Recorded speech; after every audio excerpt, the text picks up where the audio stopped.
Olá e bem-vindos! Hoje a gente vai fazer um mergulho aqui no Bookcast e um material que, olha, é fascinante. Oi, pessoal! Pronta para essa conversa? A gente está com a introdução de um livro que já no título joga um desafio.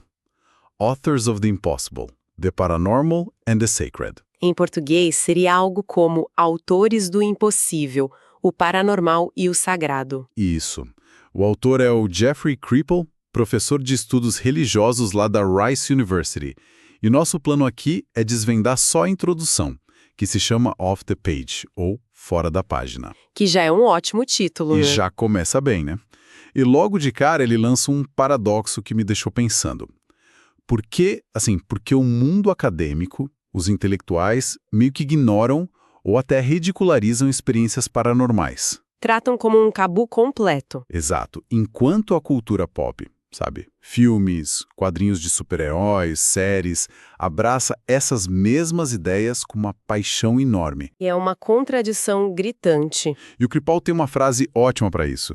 Ele chama de nosso segredo à vista de todos. É uma provocação excelente para começar. E a própria história de como Kripal chegou nesse livro já é parte do argumento dele. Como assim? Ele conta que estava pesquisando mitologia de super-heróis, esse universo que a gente adora, e ele acabou tropeçando numa série de autores, de pesquisadores, lá do século XIX e XX. Que tipo de autores? Nomes como Frederick Myers, Charles Fort, Jacques Vallée.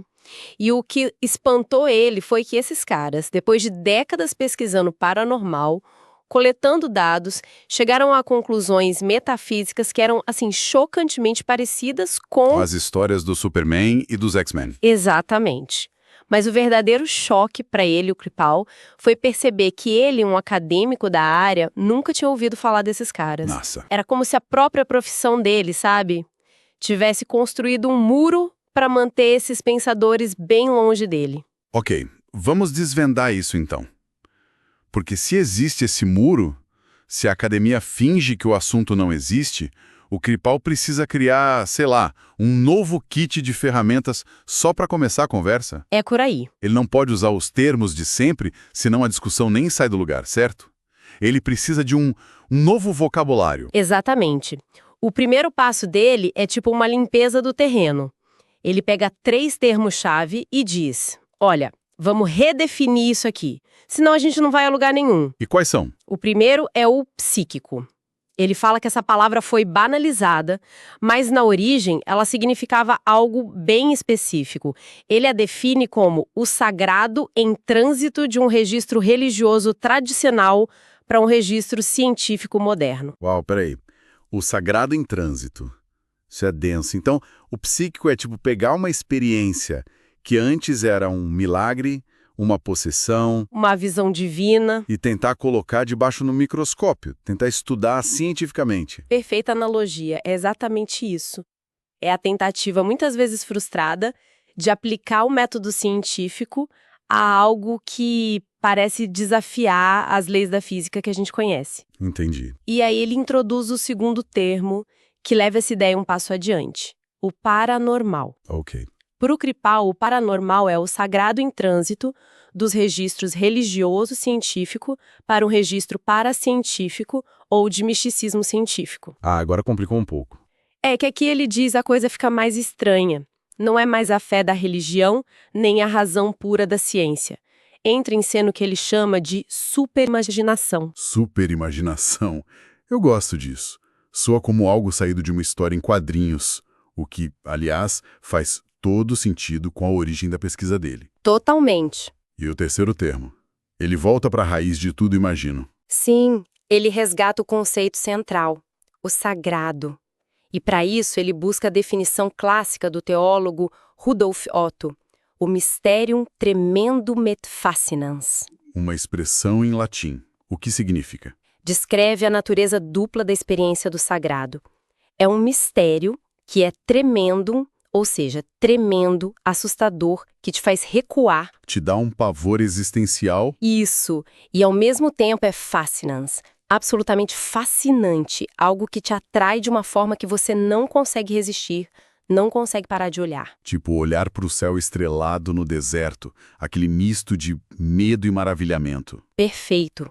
é essa sensação. Aqui é onde a coisa fica realmente interessante para mim. Porque ao fazer isso, o Kripal não está só criando um dicionário. Ele está fazendo uma acusação. Uma acusação forte. Ele está dizendo que essa barreira, esse muro da academia, é uma coisa recente.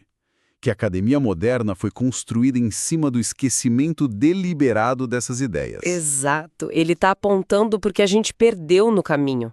Ele usa o termo linhagens quebradas para descrever isso. Linhagens quebradas. E ele não fala isso da boca para fora. A introdução é recheada de exemplos que mostram como as grandes áreas do saber humano, lá na sua origem, levavam esses fenômenos muito a sério. É como se ele estivesse chacoalhando os colegas dele. Sim, dizendo: pessoal, vocês acham que isso é novidade? Os nossos pais fundadores já quebraram a cabeça com isso. O que aconteceu com a gente? E alguns exemplos que ele cita são inacreditáveis. Quer dizer, Immanuel Kant, o pai do iluminismo, o símbolo máximo da razão, tendo que lidar com um caso de um vidente. Emanuel Swedenborg. Parece piada, mas é um caso histórico super documentado. Conta essa história. Em 1759, o Swedenborg estava num jantar em Gotemburgo e, do nada, ele ficou pálido e começou a descrever em tempo real, com detalhes minuciosos, um incêndio gigantesco que estava acontecendo em Estocolmo. A quase 500 quilômetros de distância. Exato. Ele descreveu o fogo avançando, quarteirão por quarteirão, e narrou o momento exato em que o incêndio parou a 3 portas da casa dele. E aí? Dias depois, os mensageiros de Estocolmo chegaram e confirmaram cada detalhe. O Kant, o filósofo da razão pura, ficou obcecado com o caso. Ele investigou, escreveu sobre e, no fim, não soube o que fazer. Ele tentou ser sarcástico, mas o fenômeno desafiava todo o sistema filosófico dele. Isso muda tudo. É o tipo de detalhe que, convenientemente, fica de fora das aulas de filosofia. E não foi só ele, né? De jeito nenhum.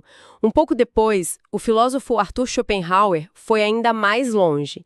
Ele usou ativamente relatos de clarevidência, de telecinésia, para construir um dos pilares da filosofia dele. Que era a ideia de que o tempo e o espaço são ilusões. Exatamente. Para ele, esses fenômenos eram a prova empírica de que tempo e espaço são construções da nossa consciência. Tem uma história que o Kripal conta que me deixou realmente tocada. É a do classicista E.R. Dodds. Ah, essa é incrível. Um gigante, uma das maiores autoridades do século XX em religião grega. Sim, e no fim da vida, já aposentado, o Dodds recebe a visita de um jovem acadêmico todo orgulhoso que veio entregar a tese de doutorado dele sobre religião grega. Imagina a cena. E o Dodds, com toda a polidez britânica, agradeceu e disse algo como: muito obrigado, meu caro, mas preciso confessar que não tenho mais nenhum interesse em religião grega. Agora estou interessado apenas em fenômenos paranormais. Consegue imaginar a cara do jovem? É como ir mostrar sua invenção para o seu ídolo e ele dizer: legal, mas agora eu só quero saber de OVNIs. É uma mudança de paradigma radical na vida de um pensador.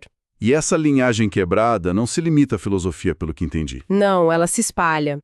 Na antropologia, por exemplo, no fim do século XIX, Andrew Lang, um dos fundadores, foi totalmente na contramão. O que ele fez? Enquanto todo mundo tratava as crenças populares em magia como superstição de povos primitivos, o Lang levantou uma hipótese revolucionária. Ele disse: e se essas crenças não forem só erros de lógica? E se tiver algo real por trás? E se elas tiverem se originado de fenômenos psíquicos reais que depois foram exagerados, distorcidos e viraram mito?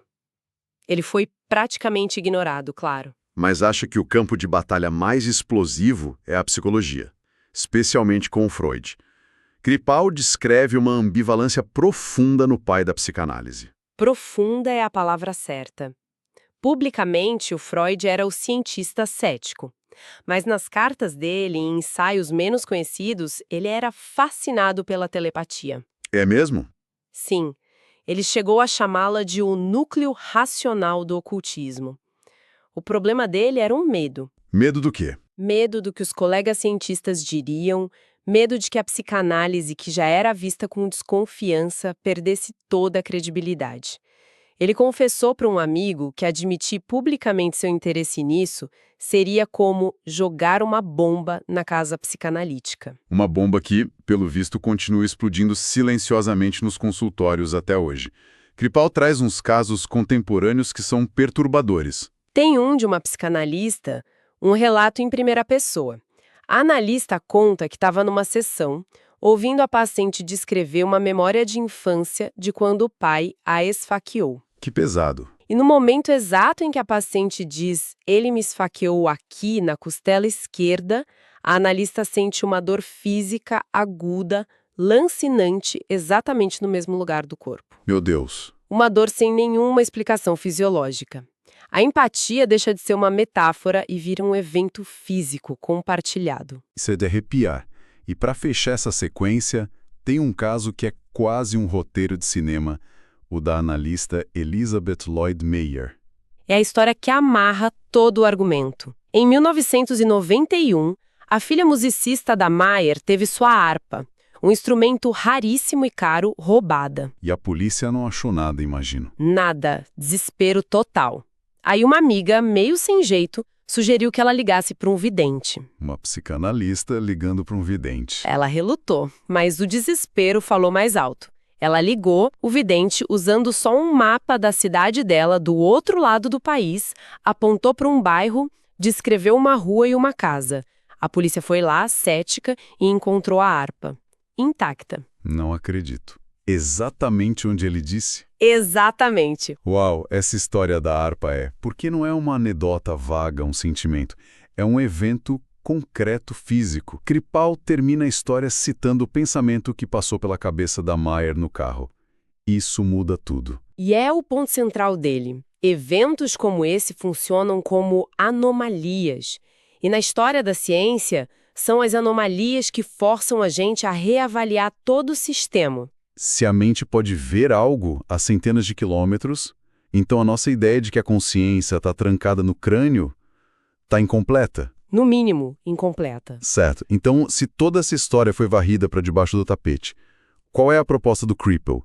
Ele não está só dizendo, ok, pessoal, vamos acreditar em telepatia, né? De forma alguma. A proposta dele é bem mais sutil e, por isso mesmo, mais radical. Ele sugere uma mudança de perspectiva. Em vez de ficar preso na pergunta, isso é real ou é falso? Uma pergunta que não leva a lugar nenhum. Exato. Ele propõe que a gente olhe para esses fenômenos como eventos de significado. Ah, então a pergunta não é isso aconteceu, e sim o que isso significa para quem viveu a experiência. Um sonho. A lógica deles não é causal, do tipo A bateu em B. A lógica é simbólica. É uma lógica de ressonância, de metáforas, onde as coisas se conectam por significado. E é essa ideia que ilumina o título do livro. A ideia de que os fenômenos são textos a serem lidos é incrível. De repente, autores do impossível ganham um peso totalmente novo. Ganha. E é intencional. Kripal explora isso em 3 camadas. O primeiro sentido é o óbvio. São os escritores que escrevem sobre coisas impossíveis, OVNIs, fantasmas. Ok, o sentido literal. O segundo sentido é que, ao escrever sobre o impossível, esses autores o tornam possível na mente do leitor. Eles autorizam o impossível. Eles criam uma permissão para pensar naquilo. Faz sentido. E o terceiro? O terceiro é o mais profundo e mais estranho. Kripal sugere que talvez os próprios fenômenos paranormais sejam, na sua essência, atos de escrita, processos textuais que se manifestam no mundo. Nossa. E se for assim, então escrever sobre eles não é só de escrever.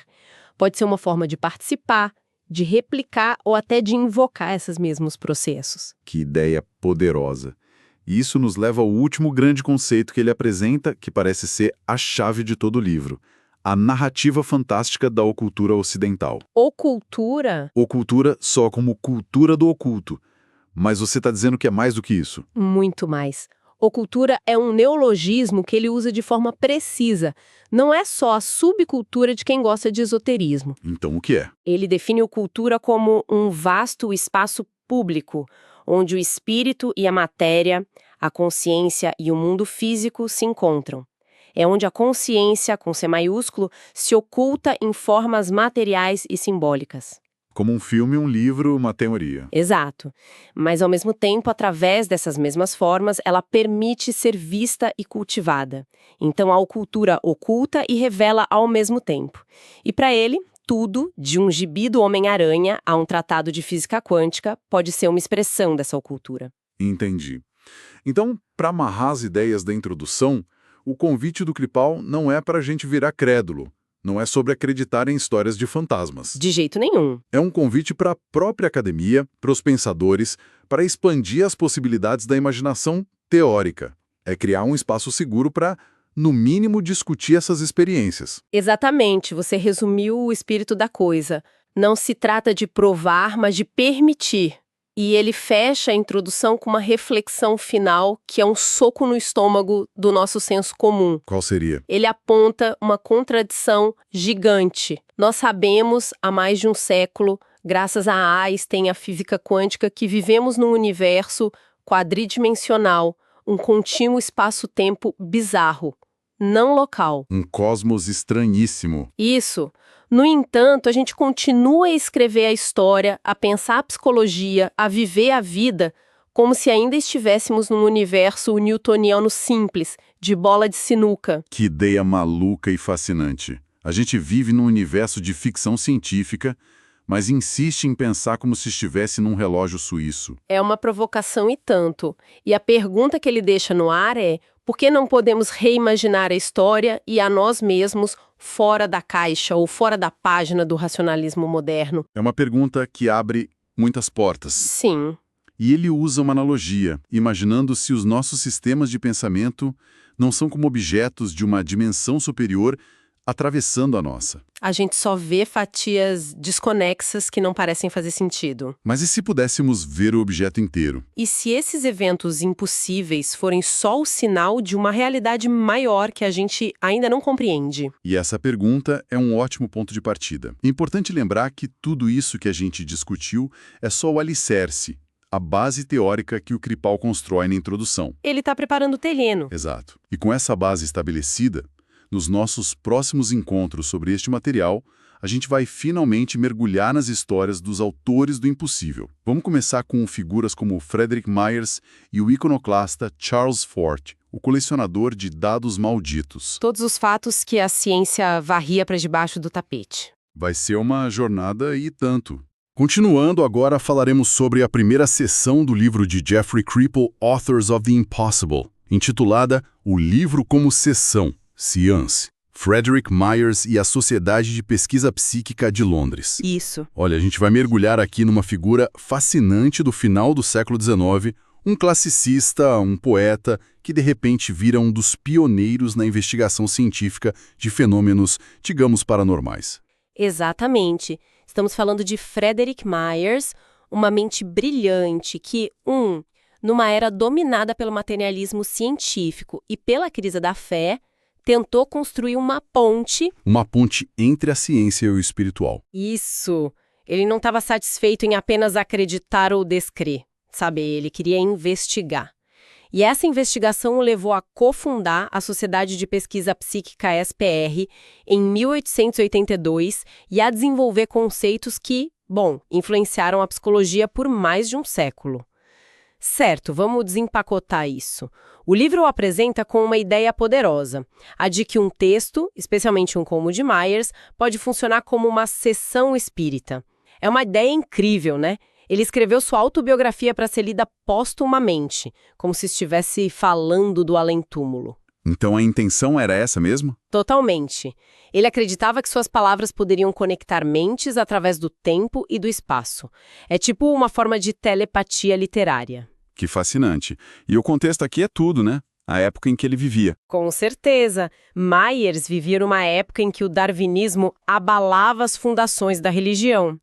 Kripal até cita o crítico John Ruskin, que dizia ouvir o tilintar dos martelos dos geólogos no final de cada cadência dos versos da Bíblia. Nossa, que imagem forte.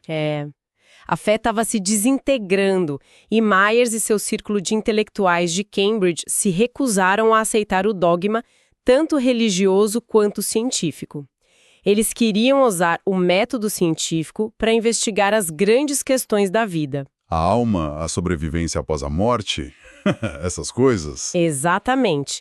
E a jornada pessoal do Myers foi crucial. O livro descreve como ele passou por 4 fases de convicção. Primeiro o helenismo, imerso nos clássicos gregos, depois o cristianismo, seguido por um período de agnosticismo. E, finalmente, o que ele chamou de a fé final, que era baseada nas pesquisas dele. Isso. Tem até uma anedota incrível sobre ele nadar nas perigosas correntes do rio Niágara em 1865, um ato que ele viu como uma metáfora para a passagem pela morte. Isso já mostra a intensidade dele. Sem dúvida. E essa busca não era só intelectual, havia um motor emocional muito poderoso. Em 1873, Myers se apaixonou profundamente pela esposa de seu primo, Annie Hill Marshall. Aí a história ganha outra camada. Totalmente. A trágica morte dela por suicídio em 1876 o devastou e intensificou sua busca por evidências da sobrevivência da personalidade. Então, para o Myers, a paixão e a morte não eram abstrações. De forma alguma, eram as forças motrizes da vida e do trabalho dele. Isso nos leva à fundação da Sociedade de Pesquisa Psíquica, a SPR. Junto com colegas como Henry Sidgwick, eles adotaram uma abordagem única. Sim, em vez de viajar para terras distantes, eles decidiram fazer uma antropologia em casa. E como eles fizeram isso? Publicaram anúncios em jornais de Londres, pedindo às pessoas que enviassem relatos de experiências inexplicáveis. Basicamente, eles anunciaram em busca de histórias de fantasmas. É incrível pensar nisso hoje, né? Totalmente. Imagina o volume de respostas. Eles receberam milhares. O trabalho era imenso. O livro menciona que um dos membros, Edmund Gurney, chegou a escrever de 50 a 60 cartas por dia para verificar esses relatos. Nossa. E eles eram rigorosos, então, não era qualquer história que servia. Extremamente rigorosos.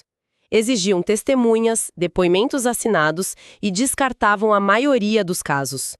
Eles não eram crédulos, eram céticos, abertos à investigação. Interessante. Eram tão críticos que o grupo de espiritualistas que inicialmente se juntou a eles saiu em protesto achando-os céticos demais. Isso diz tudo. Bom, aqui é onde fica realmente interessante. Para dar sentido a todos esses dados de aparições a médiuns, como Leonora Piper, que convenceu até os investigadores mais céticos, Myers precisou criar uma nova linguagem. Um novo conjunto de conceitos. Sim, e esses conceitos são sua maior contribuição. O primeiro é o eu subliminar. O subliminal self. Isso. A ideia de que existe uma vasta porção da nossa consciência operando abaixo do limiar da consciência normal.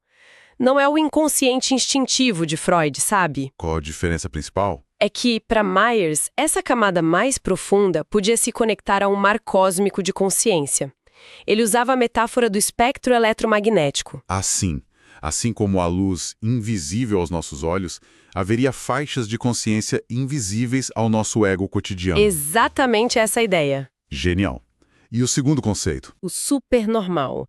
Um termo que ele mesmo cunhou. Para Myers, fenômenos como a telepatia não eram anormais ou violações das leis naturais. Eles eram? Eram supernormais. Ou seja, manifestações de faculdades pertencentes a um estágio mais avançado da evolução humana.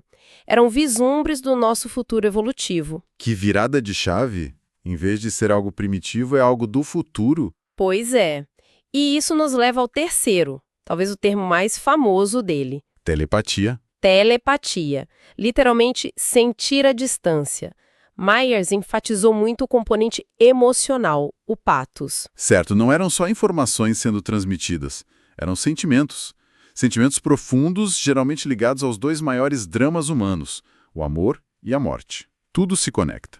E o último conceito é... o imaginal. Outra ideia poderosa. Myers usa a metáfora de uma lagarta se transformando em borboleta. Como assim? A lagarta tem dentro de si os discos imaginais, que contém o projeto da borboleta. Da mesma forma, a humanidade teria capacidades imaginais, como a telepatia, que são o projeto de nosso próximo estágio evolutivo. Uau! O projeto já está dentro de nós, então. Exato, está latente. E o livro conecta tudo isso de uma forma surpreendente, voltando a Platão. Myers argumenta que o amor, o eros, é a força motriz por trás dessa conexão espiritual. Sim, ele diz que o amor é uma espécie de telepatia exaltada, mas não especializada. O que isso quer dizer, na prática? Que a base de tudo é o amor. Ele se baseia diretamente no banquete de Platão para sugerir que o desejo erótico, em sua forma mais elevada, é o que nos impulsiona a buscar a união com o outro e com o divino. Então a telepatia seria uma manifestação dessa busca por união. Exato. Para Myers, a controvérsia sobre se a paixão do amor é meramente planetária, ou seja, biológica, ou se tem um alcance cósmico e espiritual, era central para todo o nosso assunto. E fica claro que para ele a resposta estava no cósmico. Sem dúvida. Sua busca científica era, em última análise, alimentada por sua paixão por Anne Marshall. Ele estava tentando provar que o amor deles poderia, de fato, transcender a morte. Então o erótico e o traumático se fundiram para impulsionar a criação de uma nova forma de ver a personalidade humana. Exatamente. O livro se torna, de fato, sua tentativa de contatar um fantasma amado. Então o que temos é um retrato de um homem tentando reconciliar a ciência com a alma, a razão com o mistério. Frederick Myers nos deixou um legado complexo. Muito complexo. A ideia de que a personalidade humana é muito maior e mais estranha do que o nosso ego cotidiano.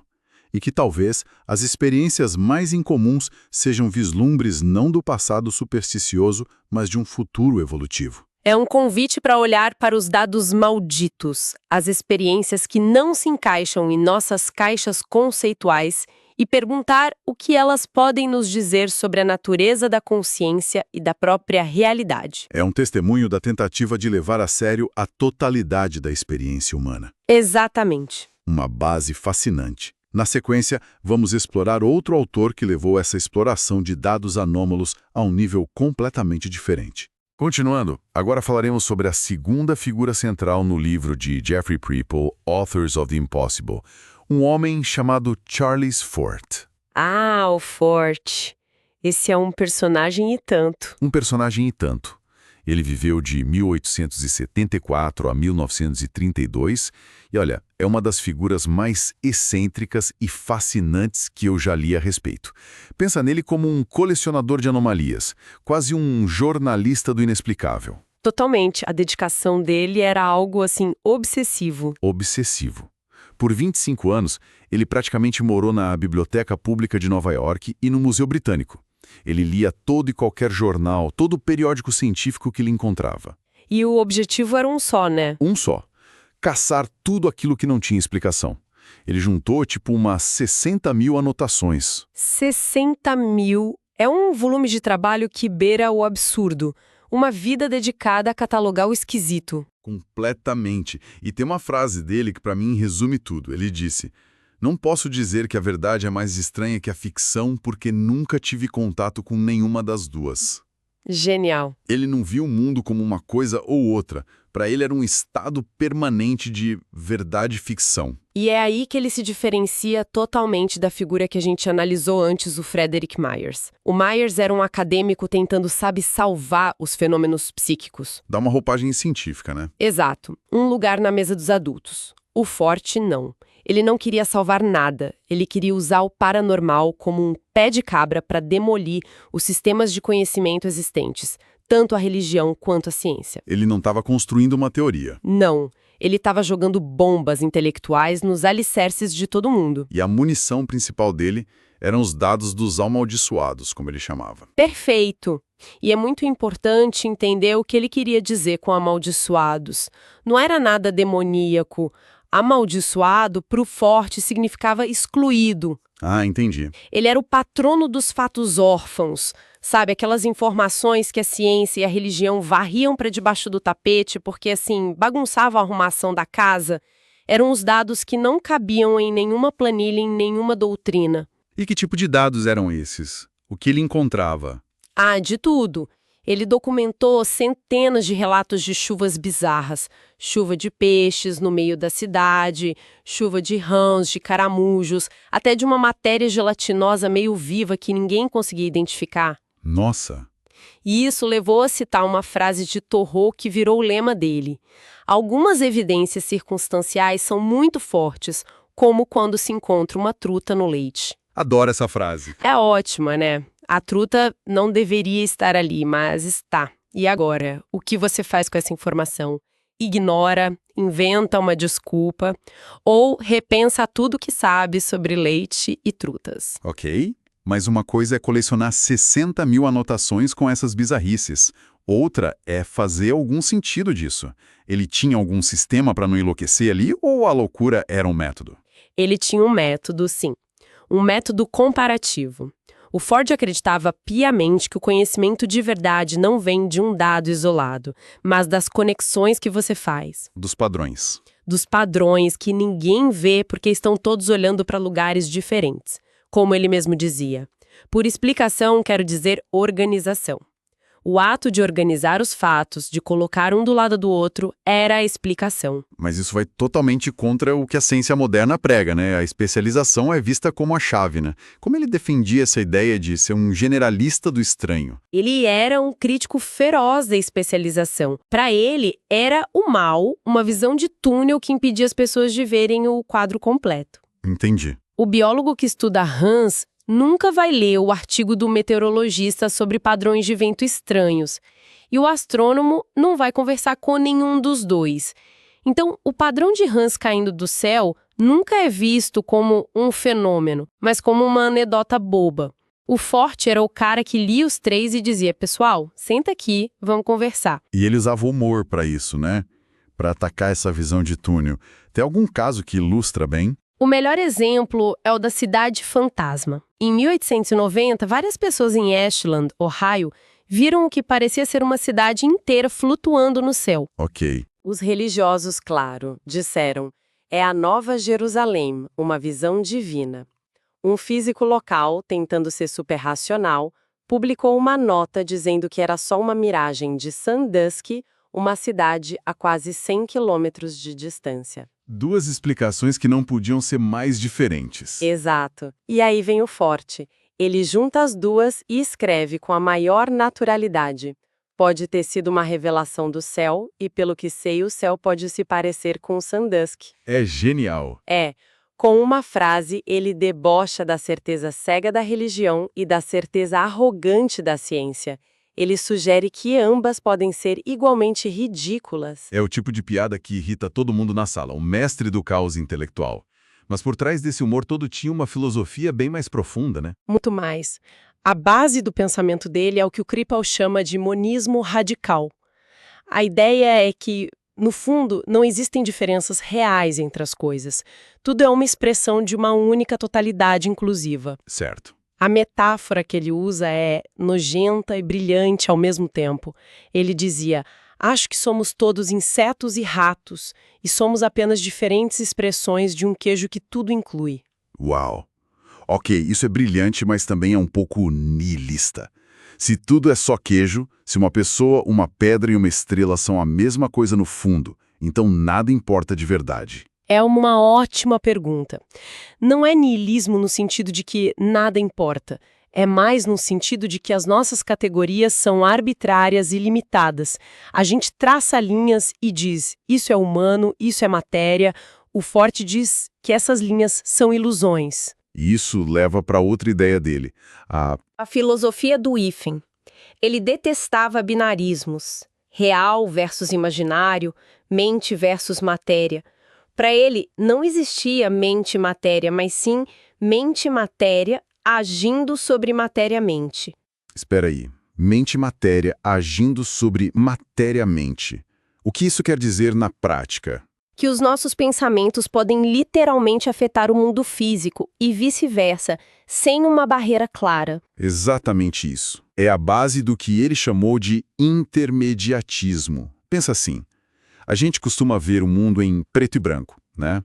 É real ou é falso? O Forsyth dizia que não. O universo inteiro é uma infinita escala de cinza.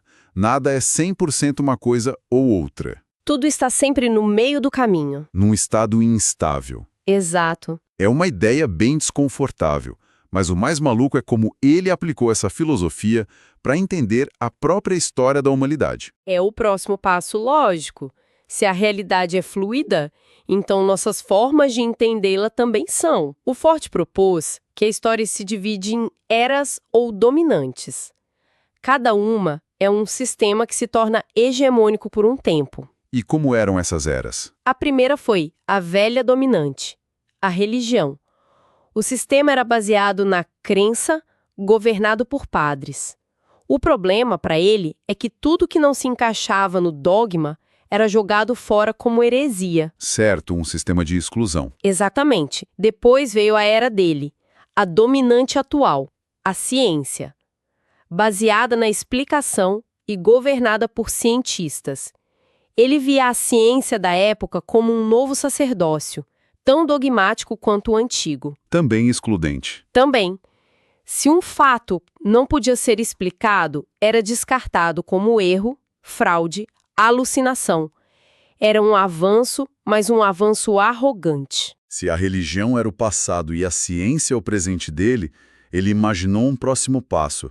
Ele achava que a gente ia ficar preso nisso. Ele profetizou em próximo passo, a nova dominante, que seria a era do intermediatismo, uma era baseada na expressão e na aceitação. Um sistema totalmente aberto que busca incluir os dados amaldiçoados, entendendo que a realidade é estranha. E ele se via como o profeta dessa nova era. Totalmente. O cara que estava juntando os cacos para um futuro despertar. E essa profecia leva ele para um território ainda mais estranho. É aqui que ele pisa fundo no acelerador da estranheza. Essa filosofia toda vira base para a superhistória do Forte. É quase um misticismo científico. É aí que ele para de só catalogar e começa a construir uma mitologia cósmica. E é aí que vem a frase famosa. É aí que ele solta a frase mais famosa e perturbadora de toda a obra dele. Acho que somos propriedade. E a dele, que ficou conhecida como colonialismo galáctico, é que a humanidade não é livre. Nós pertencemos a alguma inteligência externa que nos observa, nos cultiva. E talvez nos colha de vez em quando. Exatamente. E para explicar as chuvas de peixes e rãs, ele criou a ideia do supermar de Sargassos. Um mar no céu? Pensa nisso como uma dimensão ou um local metafórico logo acima da Terra.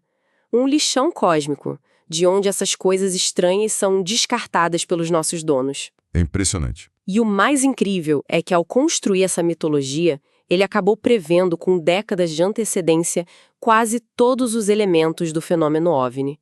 Ele descreveu naves em forma de disco, movimentos de folha caindo e analisou a onda de avistamentos de 1897. Ele mapeou o fenômeno antes do fenômeno ter um nome. É assustador. Mas, nesse cenário, qual é o nosso papel? Somos só gado cósmico passivo esperando o abate? Não temos nenhum poder? Não exatamente. E essa é a parte final e talvez a mais esperançosa da filosofia dele. Forte acreditava que os humanos possuem poderes latentes, que ele chamou de talentos selvagens. Habilidades como telepatia, telecinesia? Isso, levitação, tudo isso. E por que a gente não sai por aí levitando e lendo mentes? Porque a nossa cultura não dá o menor valor a isso. Não são habilidades comercializáveis, sabe? É como se a gente nascesse com um músculo, mas nossa sociedade não desse espaço para ele se desenvolver. Então, esses talentos ficam adormecidos ou, às vezes, explodem de forma caótica, como num poltergeist. Ah, claro. Para ele, o fenômeno poltergeist, quase sempre perto de adolescentes, era a manifestação desses talentos selvagens explodindo sem controle, alimentados pela turbulência da puberdade. É uma energia psíquica imensa sem um canal para fluir. Faz sentido dentro da lógica dele. E foi ele que cunhou o termo teletransporte, em 1931. Ele não via como tecnologia, mas como uma função natural de um organismo maior, a própria Terra, que ele chamava de superembrião. E isso se amarra com a visão dele sobre a evolução, que também não era nada convencional. Amarra perfeitamente. Ele rejeitava a evolução aleatória de Darwin. Para ele era um desenvolvimento com propósito. A vida estava sendo puxada em direção a um objetivo futuro. E nós, humanos... seríamos unidades celulares nesse grande embrião cósmico. Exato. E os talentos selvagens seriam as ferramentas desse desenvolvimento. Capacidades que, na nova dominante, que ele também chamou de Era da Feitiçaria, poderiam finalmente ser capturadas e treinadas. Então, no fim das contas, a verdadeira magia para ele não eram os fenômenos em si. De jeito nenhum. A magia não era o peixe caindo do céu. A verdadeira feitiçaria era a capacidade de reorganizar propriamente para enxergar os padrões ocultos que conectam tudo isso. Para ele, o ato de escrever, de juntar os pontos, era a sua prática oculta pessoal. Era o método dele para tentar acordar da ficção coletiva em que a gente vive. Exatamente. Então, o que tudo isso significa? Fort nos deixa com um universo que é ao mesmo tempo hilário e absolutamente aterrorizante.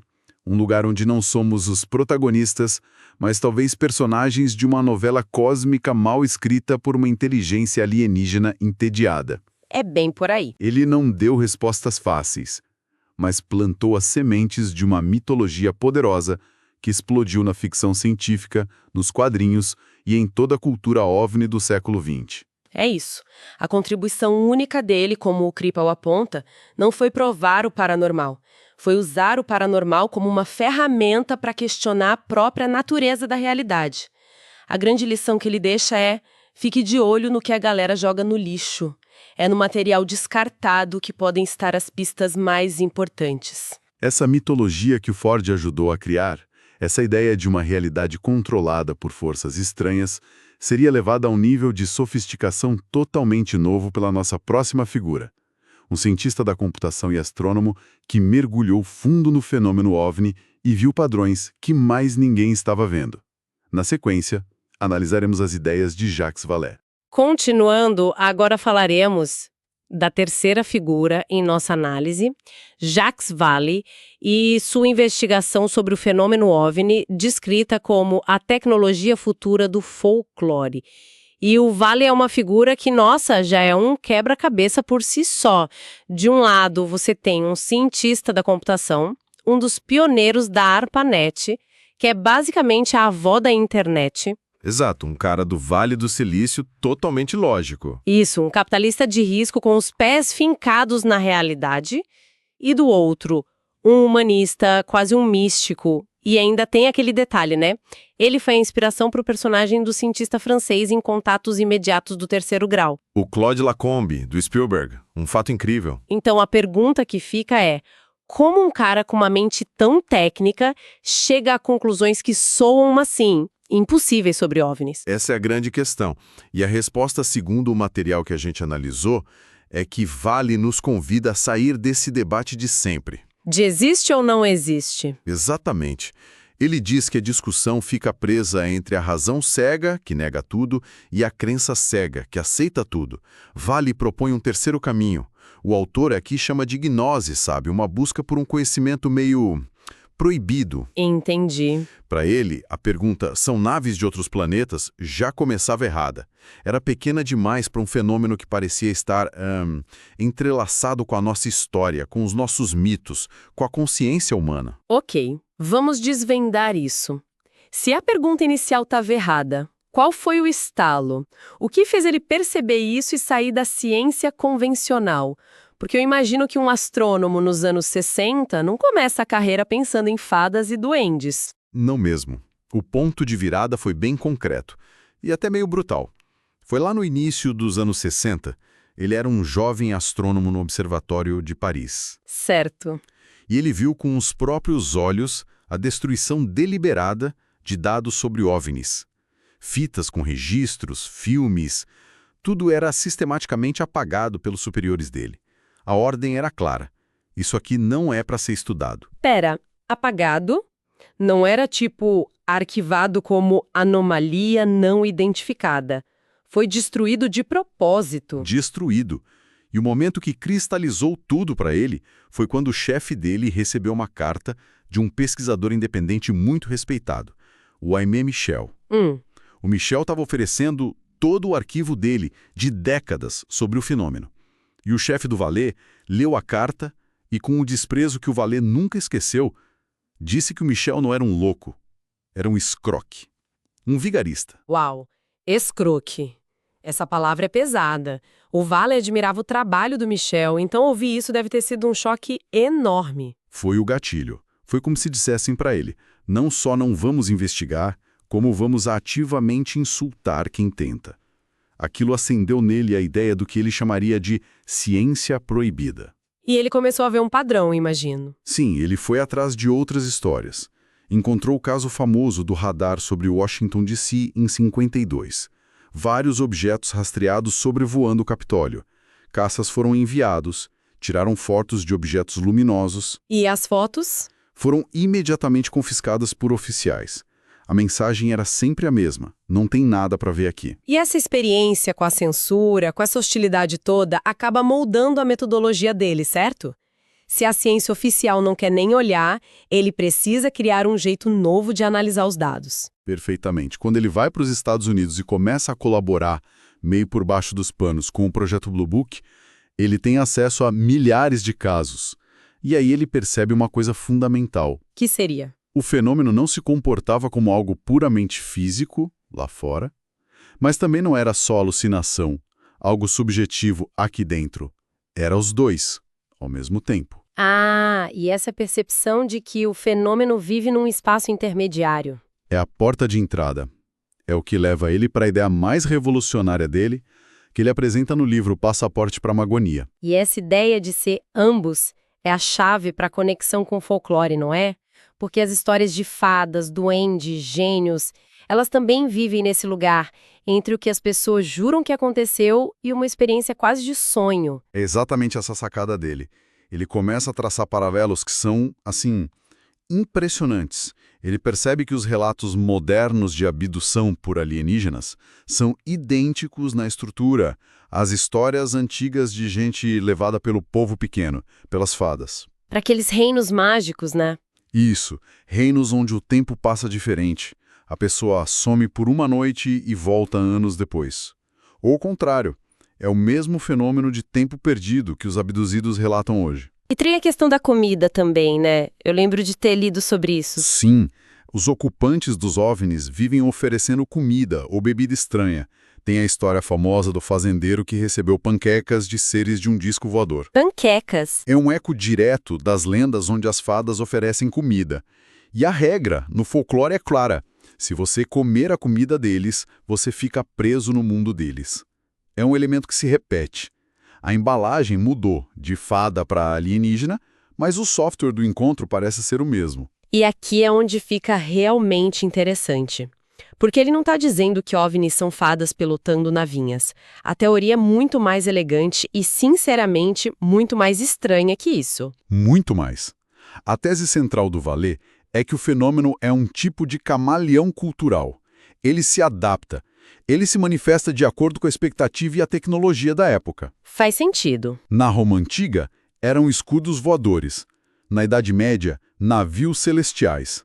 Naquele avistamento em massa de Nuremberg, em 1561, eram cruzes e esferas batalhando no céu.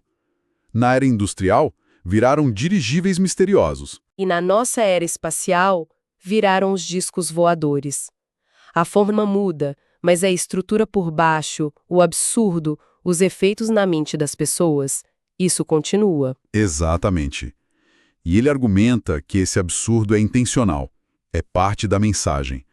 Como naquela onda de dirigíveis de 1897 nos Estados Unidos. Um caso fascinante. Dezenas de cidades viram essas aeronaves muito antes de elas existirem de verdade. E quando as testemunhas conseguiam falar com os ocupantes, as respostas eram bizarras. Tipo o quê? Perguntavam, de onde vocês são? E eles respondiam coisas como, somos do Kansas. Ou, a minha favorita, somos de qualquer lugar. Somos de qualquer lugar, eu adoro isso. É a resposta mais frustrante, ao mesmo tempo mais genial possível. Não é uma informação, é um quebra-cabeça. É um Kuan Zen tecnológico. É como se dissessem, a sua pergunta sobre geografia não importa, pense maior. O absurdo te força a abandonar o jeito antigo de pensar. Certo. Se não é literal, se é um quebra-cabeça, qual é o propósito? Porque esse teatro cósmico todo, por séculos, é aí que ele entra com a tese do sistema de controle, né? E essa ideia é gigante. Isso é a ideia mais ambiciosa dele, do livro O Colégio Invisível. O Vallée especula que o fenômeno OVNI funciona como uma espécie de termostato mitológico para a consciência humana. Um termostato mitológico? Explica isso. Um mecanismo que ajusta os sistemas de crenças das culturas ao longo da história, para nos guiar, nos calibrar em certas direções. Peraí, isso é de explodir a cabeça. Ele está sugerindo que mitos, religiões, talvez até movimentos científicos não são só acidentes da história, mas podem ser influenciados por essa inteligência? Essa é a hipótese. O livro usa a imagem de um mestre de marionetes cósmico. Nossa, isso é quase assustador. E tem um lado sombrio. Ele levanta a possibilidade de que esse sistema talvez não esteja nos ajudando, mas sim nos impedindo de atingir nosso próprio potencial psíquico, nos mantendo num certo nível de desenvolvimento. Ok, o termo que ele usa é tecnologia psíquica. Para ficar claro, ele não está falando de mágica, de algo sobrenatural. Ele está propondo uma tecnologia real, só que com leis que a gente não conhece. Exatamente. Uma tecnologia que opera na intersecção do físico com o psíquico. Por um lado, deixa evidências físicas. Aparece em radares, deixa marcas no solo, desliga carros. E por outro, tem efeitos mentais profundos.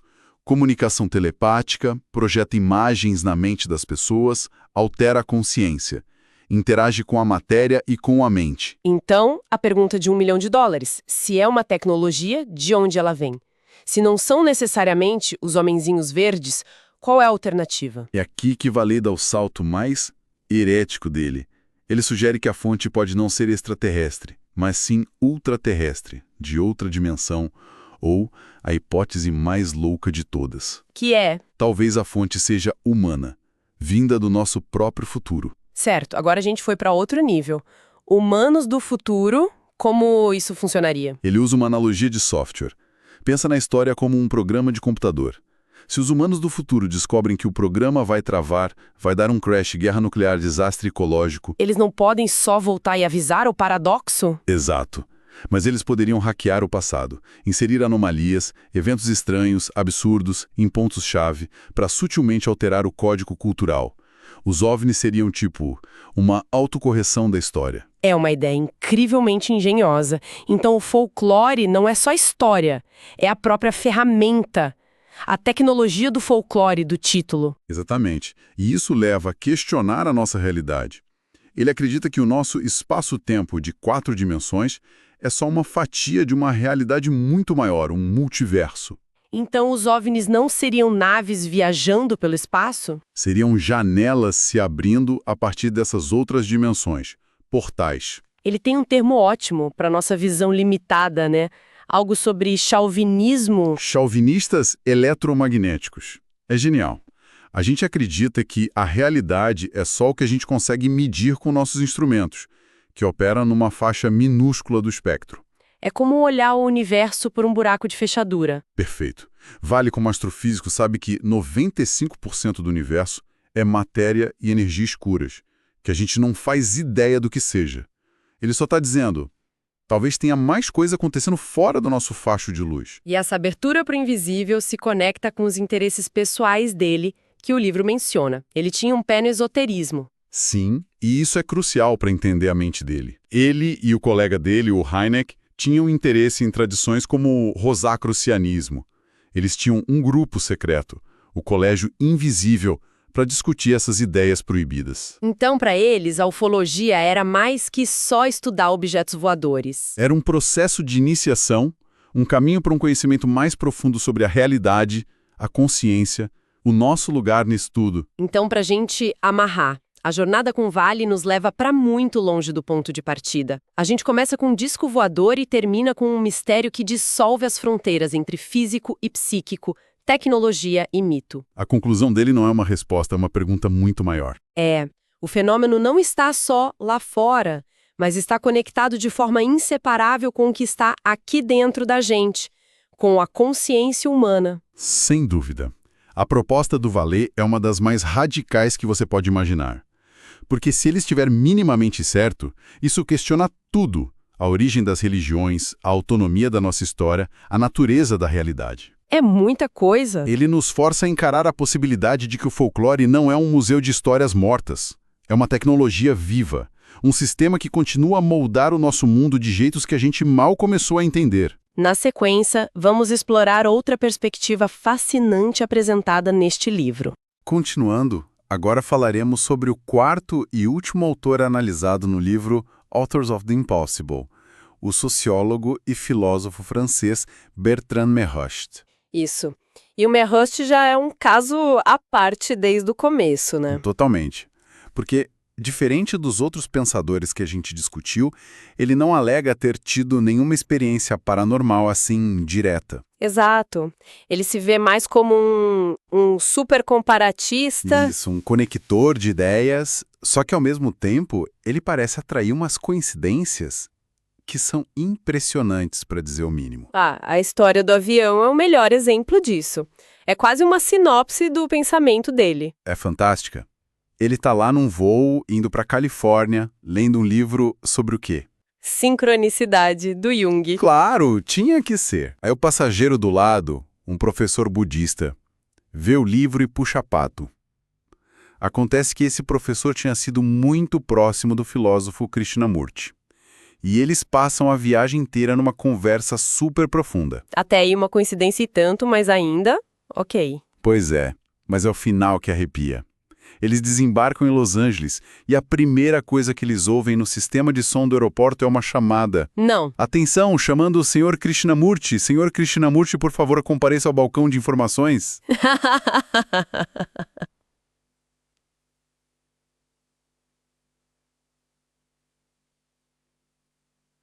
É inacreditável. O universo tem senso de humor. Parece que deu uma piscadinha para ele, né? Com certeza. E essa anedota é a porta de entrada perfeita para o trabalho dele. Porque o pensamento do Meerhost se baseia numa dupla premissa, que basicamente vira de cabeça para baixo a relação entre as ciências humanas e os fenômenos psíquicos. Certo. A proposta dele é radical.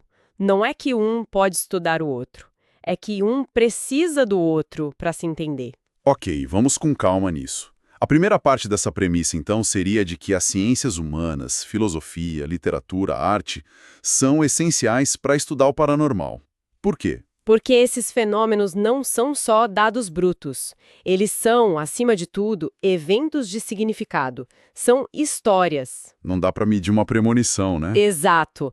Tentar entender isso só com física é como analisar Dom Quixote estudando a química da tinta. Você perde o principal, que é a narrativa. Faz sentido.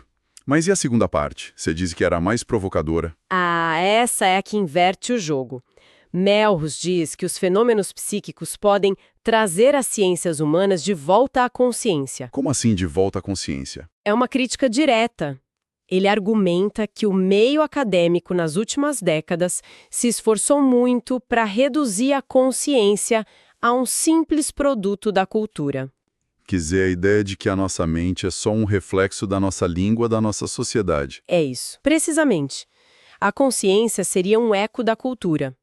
Só que aí aparece um fenômeno como a telepatia. Que sugere uma comunicação direta. Exato. Uma comunicação que pula por cima da linguagem, da cultura, do espaço. E isso força as humanidades a encarar uma pergunta muito incômoda. E se a consciência for algo mais fundamental que a própria cultura? Uau! Isso muda a perspectiva toda e me lembra daquela metáfora que ele usa, de que estudar a consciência é uma meditação no espelho. É linda essa imagem. É a própria consciência tentando se entender. É um processo circular. A gente está sempre dentro do sistema que tenta descrever. E é por isso que a abordagem histórica dele é tão brilhante. Ele mergulha de cabeça no século XIX, na era do magnetismo animal. Uma época em que a consciência parecia operar com outras regras, quase livre do espaço e do tempo. Exatamente. E ele resgata casos que são, assim, absurdos. Tem o caso de 1784 de um camponês, Victor Reis. O que tinha de especial nele? Reis era praticamente analfabeto, mas quando ele entrava em transe magnético, ele começava a falar de um jeito super erudito, com um vocabulário que não era dele. Ok. E o mais impressionante, Ele respondia aos pensamentos não verbalizados de quem o estava magnetizando. A comunicação era de mente para mente. Isso é, se isso acontecesse hoje, pararia o mundo. A pergunta é, para onde foi tudo isso? O que aconteceu? Essa é a grande questão do Meust. Ele chama isso de l'oubli du magnétisme, o esquecimento do magnetismo. Um esquecimento. Coletivo. Um esquecimento cultural e intelectual. Ele mostra como esses fenômenos foram sistematicamente abafados, ridicularizados e, por fim, empurrados para as margens, para a cultura popular onde não ameaçavam mais ninguém. Certo. Mas como isso acontece na prática? Não é como se as pessoas combinassem parar de falar sobre o assunto. Não, é muito mais sutil. E para explicar, ele usa um conceito fantástico. Os concepts butoir, ou conceitos barreira. Conceitos barreira. E a melhor analogia que ele faz é com a psicanálise de Freud. Freud. O que ele tem a ver com isso? Segundo Meust, a psicanálise funcionou como um contrafogo. Um contrafogo, como o dos bombeiros. Exatamente.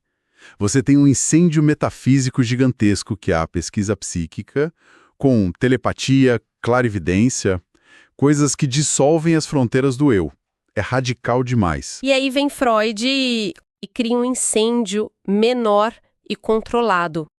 Ele nos dá um inconsciente domesticado, um porão com recalque, sonhos complexos, tudo interno, tudo contido dentro do indivíduo. Espera aí. Essa analogia é genial. Então a psicanálise, em vez de ser uma revolução, foi uma forma de contenção, para nos proteger de ideias ainda mais radicais sobre a mente? Foi o que nos protegeu do incêndio metafísico. Nos deu um psiquismo seguro para explorar, para não precisarmos lidar com a mente sem fronteiras. Isso nos leva direto para a tese principal dele, que parece amarrar tudo. Decrer construir, descrever construir, a peça-chave de tudo. A ideia de que nossas práticas, nossas teorias, não estão só descrevendo a realidade, elas estão ativamente construindo a realidade. É isso. A cultura funciona como um grande painel de interruptores para as potencialidades humanas. E as nossas teorias e crenças vão ligando e desligando esses interruptores. Exato. O que é possível numa época se torna impossível em outra, não porque a realidade mudou, mas porque nosso acordo coletivo sobre a realidade mudou. E ele dá exemplos concretos disso, né? O caso do vidente Alexis Didier é o mais espetacular. Ah, a história do Didier é de outro mundo. Conta pra gente. Um reverendo inglês, cético, foi testá-lo em Paris. Didier foi vendado de uma forma que era impossível ele ver qualquer coisa. E o teste não era nada fácil. O reverendo pega uma carta lacrada e põe na testa do Didier. E aí a mágica acontece. Primeiro, Didier identifica quem escreveu a carta. A mãe do reverendo. Descreve a aparência dela e depois começa a ler a carta palavra por palavra, como se estivesse aberta. Nossa! O reverendo já devia estar branco. Mas não parou aí. Do nada, Didier diz: agora vamos para a sua casa. E começa a descrever a casa do reverendo na Inglaterra a quilômetros de distância. Ele nunca esteve lá, claro. Nunca. E ele descreve os móveis, os quadros na parede. E aí ele solta: ah, e aquela pequena aquarela perto da lareira, ela está um pouco torta na parede. Que detalhe. O reverendo escreveu que quase desmaiou. Era tudo perfeitamente exato, até o quadro torto. É inacreditável. E qual é a leitura do Meust sobre isso? Aí que está o ponto. Para ele, a habilidade de Didier representa uma potencialidade do espírito humano que foi tornada possível pelo contexto daquela época. O interruptor do magnetismo ainda estava ligado. Exatamente. Nós, com o nosso ceticismo, com o nosso materialismo, fomos lá e desligamos o interruptor à força. Nós descrevemos um mundo onde isso é impossível. E ao fazer isso, nós o construímos como impossível. A gente esqueceu como se faz. É isso. E ele não está sozinho nesse pensamento, né? Isso se conecta com outros teóricos. Com certeza. Ele dialoga muito com Gregory Bateson, por exemplo, e sua ecologia da mente. A ideia de que a mente não está só no cérebro. Isso. A mente está nos padrões que conectam, na relação entre as coisas. E também com o italiano Ernesto De Martino. Com a ideia de uma natureza culturalmente condicionada. Precisamente. A noção de que a própria realidade parece se comportar de formas diferentes dentro de culturas diferentes. O mundo se molda às crenças. E tudo isso nos leva à ideia final e mais enigmática dele, o agente X. Isso que ele pega emprestado de outro outsider, o Charles Fort. Fort brincava com a ideia de sermos propriedade de algo, personagens numa peça cósmica. Mas a versão do Merhulst é diferente, né? Não é um ser. Não é um alienígena. É mais um rótulo filosófico. É uma forma honesta de nomear nossa própria ignorância sobre a natureza da realidade. É um espaço em branco no mapa. Exatamente. Em vez de preencher esse espaço com explicações fáceis, seja é tudo alucinação ou são espíritos, Merhulst coloca um X ali. Ele assume o mistério. É uma declaração de humildade intelectual. É dizer, tem algo aqui que nossos sistemas não conseguem capturar. É o reconhecimento de que a realidade, na sua essência, pode ser inteligente de uma forma que a gente nem começou a entender. Então, para resumir a grande contribuição dele, o que fica? Acho que ele nos obriga a ver a história do pensamento não como um progresso linear, mas como uma série de escolhas, de batalhas culturais que definiram o que nós chamamos de real. Enquanto, ao mesmo tempo, suprimiam outras possibilidades. Isso. O trabalho dele é um convite para lembrar o que nós escolhemos esquecer. E a ideia final que ele deixa é, ao mesmo tempo, um pouco assustadora e muito poderosa. A de que somos todos autores do impossível. Exato. Mesmo sem saber, nós estamos o tempo todo moldando nossos mundos com nossas crenças e histórias. Nós escrevemos a realidade em conjunto. Traçando e retraçando as fronteiras do possível. A questão que ele deixa no ar é: o que mais a gente poderia escrever se a gente soubesse o poder que tem?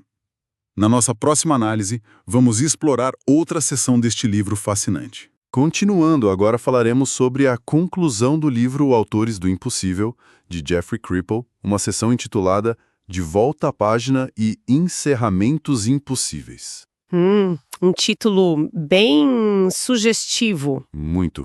E depois de uma jornada tão intensa por ideias que desafiam a realidade, ele parece nos perguntar: e se o paranormal não for um erro no sistema, mas sim uma linguagem que a gente desaprendeu a ler? É uma ótima forma de colocar. E ele começa essa decodificação, assim, de um jeito muito honesto, com uma citação do Gershon Scholem. Sim, eu achei essa citação fantástica. Ela diz que a história é tipo uma parede de névoa que a gente precisa atravessar para ter um vislumbre da essência das coisas. Ou seja, o Kripal já avisa de cara, né? Não esperem respostas definitivas aqui. Exato, ele não está prometendo um mapa, mas talvez uma bússola para navegar nessa névoa. O que ele propõe é mais um experimento mental, um convite para a gente perguntar e se... E para organizar essa navegação, ele divide a reflexão em 3 grandes temas, que ele chama de alicerces para uma forma futura de pensamento. Certo, e o primeiro já começa com um título que dá o que pensar: O Eclipse do Sagrado e da Psique no Esquecimento Moderno. Um título bem denso, mas na prática, o que ele quer dizer com esse esquecimento é que o estudo acadêmico da religião, a academia moderna, desenvolveu um ponto cego gigantesco. Um ponto cego para quê, exatamente? Para a matéria-prima da religião.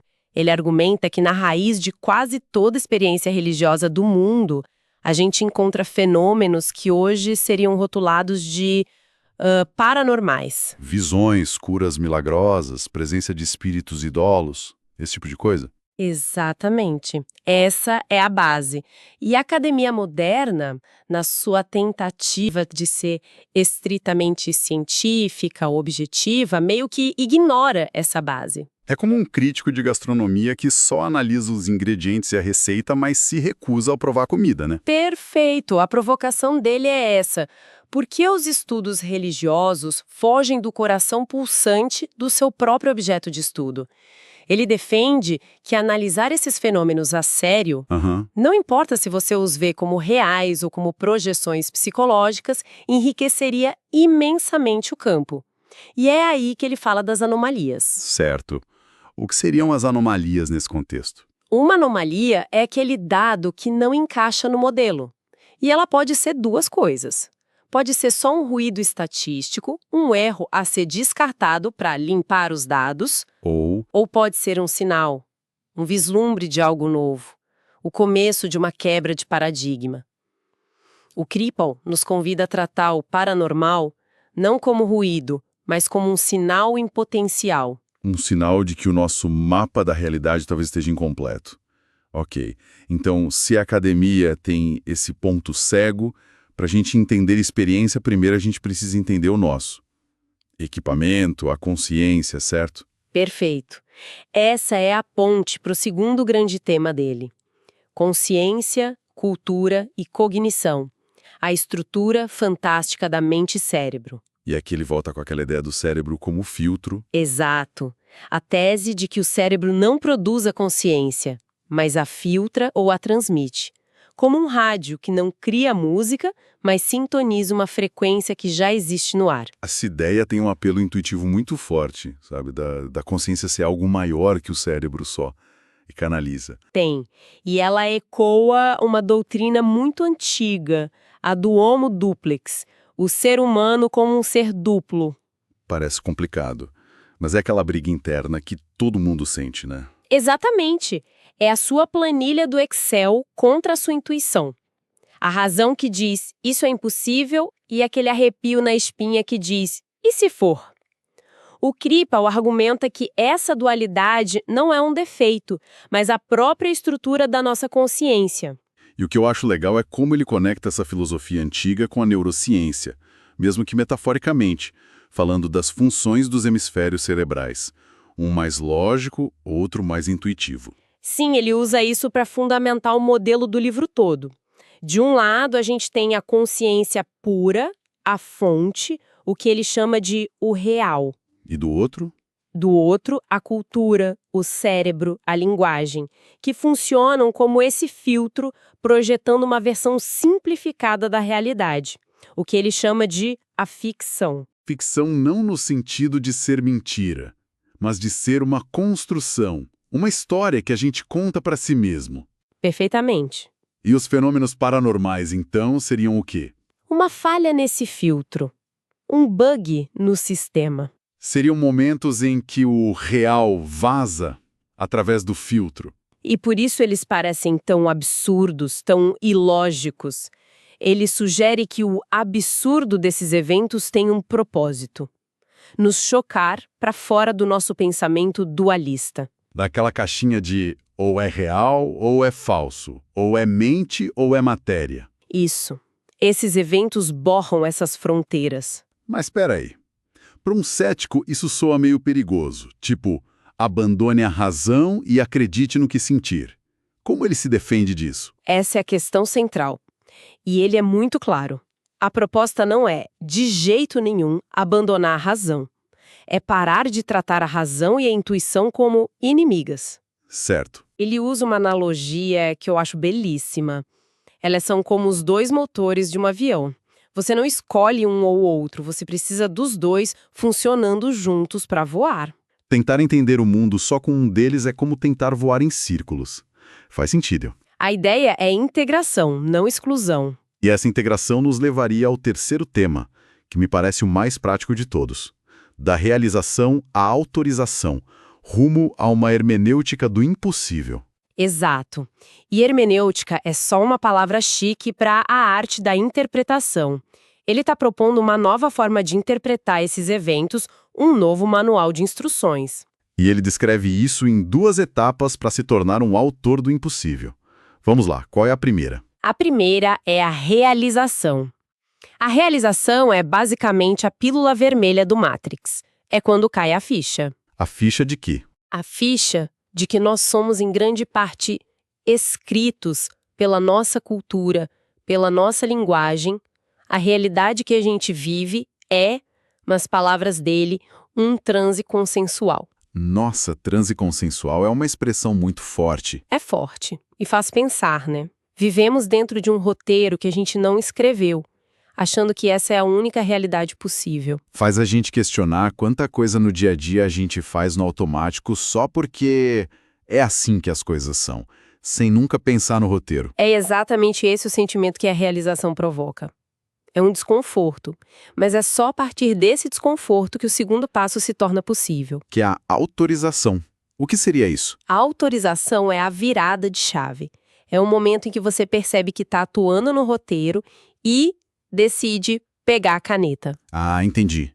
É a passagem de ser um personagem para se tornar o autor da própria vida. Exatamente. E não se trata de pensamento mágico simplista, tipo, vou pensar num carro e ele aparece.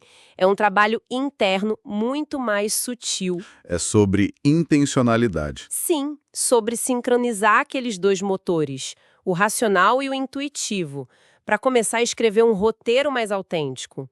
O ponto dele não é explicar como uma mesa levita. A questão é que se esses eventos envolvem símbolos e histórias, o historiador das religiões tem tanto a dizer quanto o físico. Fantástico.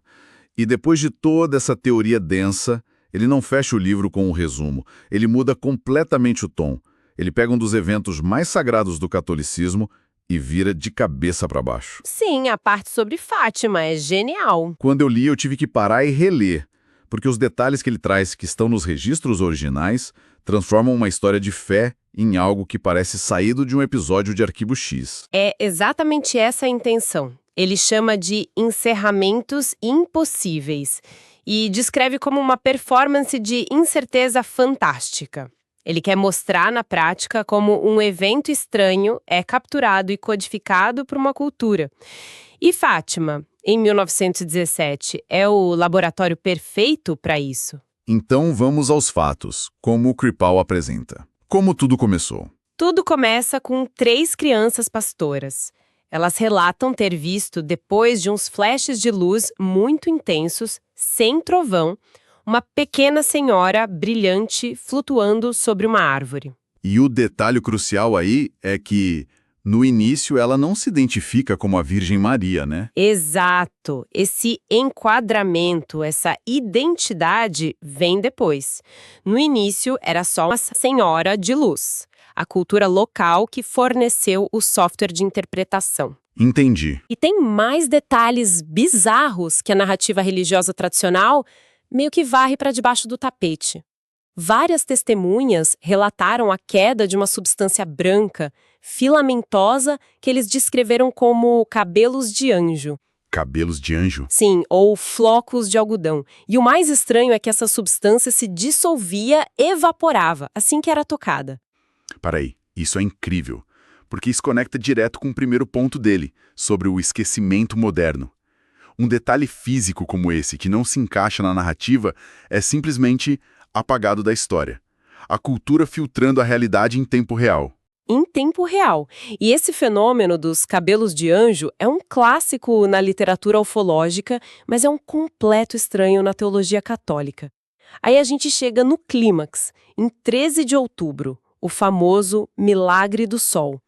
Um evento testemunhado por uma multidão, né? Não foi algo que só as crianças viram. Tinha dezenas de milhares de pessoas lá. Descrição é espantosa. As pessoas não descrevem o sol.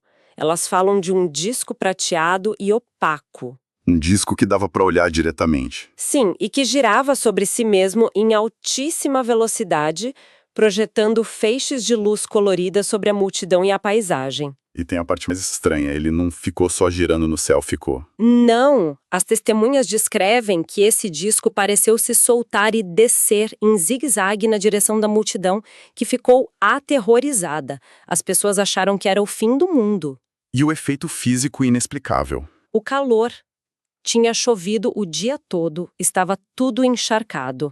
Em questão de minutos durante o fenômeno, as roupas das pessoas e o chão secaram instantaneamente. Certo. Então, vamos aplicar a hermenêutica de Kripal aqui. A gente tem um evento bruto, um objeto em forma de disco, prateado, que gira, emite luz, se move de forma estranha e produz calor. Como isso vira um milagre da Virgem Maria? Pelo poder do transe consensual. A cultura daquela região, Portugal rural de 1917, era profundamente católica. Era o único sistema de símbolos, o único software disponível para dar sentido a algo tão extraordinário. O evento anômalo foi imediatamente codificado dentro desse sistema. Exatamente. O que leva à conclusão mais provocadora de Kripal em todo o livro.